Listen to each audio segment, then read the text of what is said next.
And thank you, Senator and Mr. Kennedy, for the honor to present here.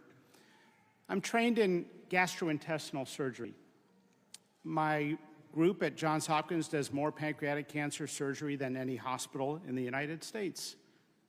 But at no point in the last 20 years has anyone stopped to ask, why has pancreatic cancer doubled over those 20 years? Who's working on that? Who's looking into it? We are so busy in our healthcare system, billing and coding and paying each other, and every stakeholder has their gigantic lobby in Washington, D.C., and everybody's making a lot of money, except for one stakeholder, the American citizen. They are financing this giant, expensive healthcare system through their paycheck deduction for health insurance and the Medicare excise tax as we go down this path of billing and coding and medicating. And can we be real for a second? We have poisoned our food supply, engineered highly addictive chemicals that we put into our food. We spray it with pesticides that kill pests. What do you think they do to our gut lining and our microbiome? And then they come in sick. The GI tract is reacting. It's not an acute inflammatory storm. It's a low-grade chronic inflammation. And it makes people feel sick. And that inflammation permeates and drives so many of our chronic diseases that we didn't see half a century ago. Who's working on it? Who's looking into this? Who's talking about it? Our healthcare system is playing whack-a-mole on the back end, and we are not talking about the root causes of our chronic disease epidemic. We can't see the forest from the trees sometimes. We're so busy in these short visits, billing and coding. We've done a terrible thing to doctors. We've told them, put your head down, focus on billing and coding. We're going to measure you by your throughput, and good job, you did a nice job. We have all these numbers to show for it. Well, the country is getting sicker. We cannot keep going down this path. We have the most over-medicated, sickest population in the world, and no one is talking about the root causes. The Pima Indians are the perfect example. Here's a group where the obesity, diabetes rate was less than 1%.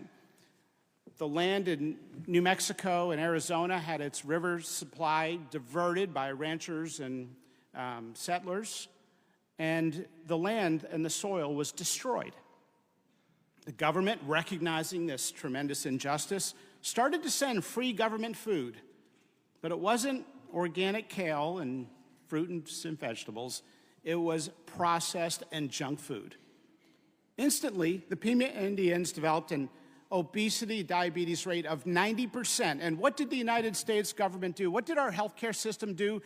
The NIH dispatches its researchers to draw the blood of the Pima Indians to look for a gene that predisposes them to obesity and diabetes. What are our leaders doing?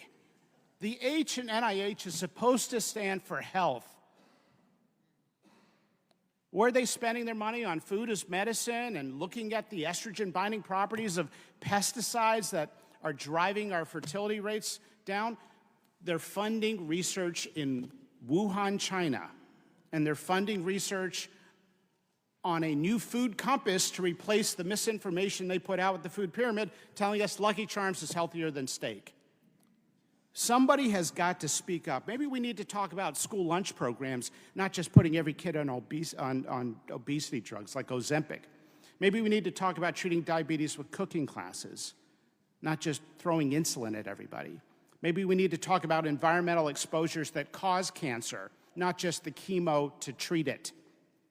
We've got to talk about food as medicine and research these areas. 20% of our nation's kids are on medication. And as you heard, half are obese or overweight. Are they more disobedient than children in Japan?